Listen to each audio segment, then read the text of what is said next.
Halo teman-teman, di video kali ini saya akan menjelaskan video interaktif yang akan membahas tentang Project Based Learning atau pembelajaran berbasis proyek.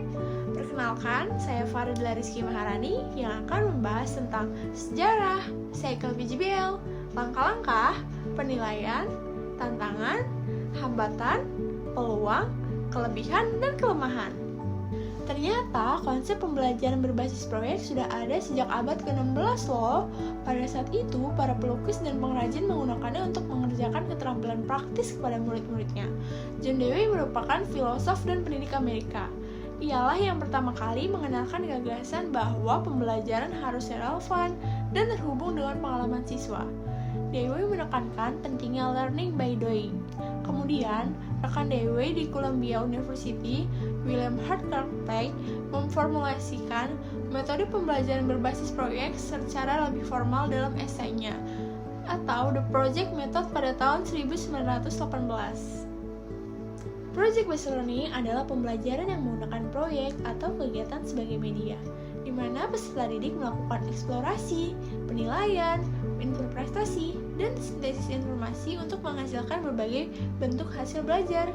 Project-based learning memiliki siklus tersendiri, seperti pemilihan proyek yang relevan dan menarik, kolaborasi kelompok, penggunaan alat dan bahan yang aman, serta dokumentasi dan refleksi.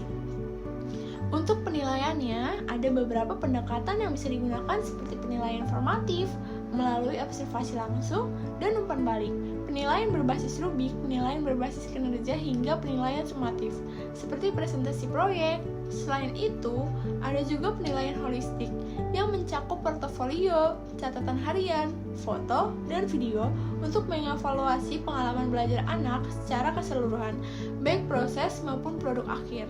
Meski project-based learning terdengar menarik, kita juga harus mengakui ada beberapa tantangan dan hambatan dalam penerapannya. Salah satunya adalah masalah kurikulum yang kurang fleksibel dan terlalu padat di beberapa tempat. Ini bisa menyulitkan beberapa proyek berskala besar. Lalu, di Indonesia sendiri tantangannya adalah keterbatasan sumber daya seperti fasilitas, materi, dan teknologi yang memadai untuk project-based learning. Tantangan lain seperti ketersediaan waktu yang terbatas, kurangnya pelatihan bagi guru, serta variasi standar evaluasi di berbagai daerah. Di negara lain juga ada hambatan seperti masalah pendanaan, akses teknologi yang tidak merata, dan kurangnya dukungan administratif dari pihak terkait. Meski tantangannya banyak, namun project-based learning juga membuka banyak peluang yang menarik. Salah satunya adalah kesempatan untuk mengembangkan keterampilan abad 21, seperti kolaborasi, komunikasi, berpikir kritis, dan kreativitas pada peserta didik. Tidak hanya itu, adanya komunitas guru yang saling berbagi praktik terbaik dan sumber daya juga bisa mendukung implementasi project-based learning. Di Indonesia, peluangnya juga termasuk meningkatnya akses dan penggunaan teknologi yang bisa memfasilitasi project-based learning. Sedangkan di mancanegara, peluang yang menarik adalah adanya kolaborasi global antara sekolah pada proyek-proyek internasional. Kurikulum yang fleksibel dan inovatif juga memberi peluang penerapan project-based learning yang lebih efektif di beberapa negara.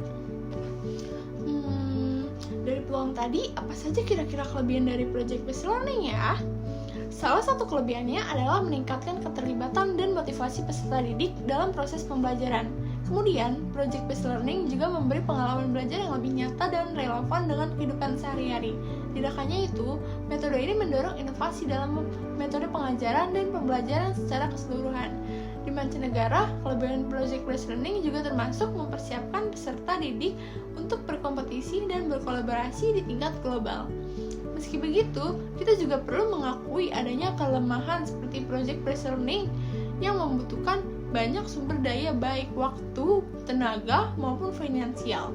Penilaian yang adil dan memadai untuk proyek yang berbeda-beda juga merupakan tantangan tersendiri. Jika diterapkan secara merata, bisa terjadi kesenjangan kualitas pendidikan antara satu wilayah dengan wilayah yang lain. Nah, itulah penjelasan dari saya mengenai project-based learning. Terima kasih untuk semua yang sudah menyaksikan video interaktif ini. Semoga video ini dapat menambah pengetahuan bagi yang menyaksikan. Jangan lupa terapkan project-based learning ya teman-teman.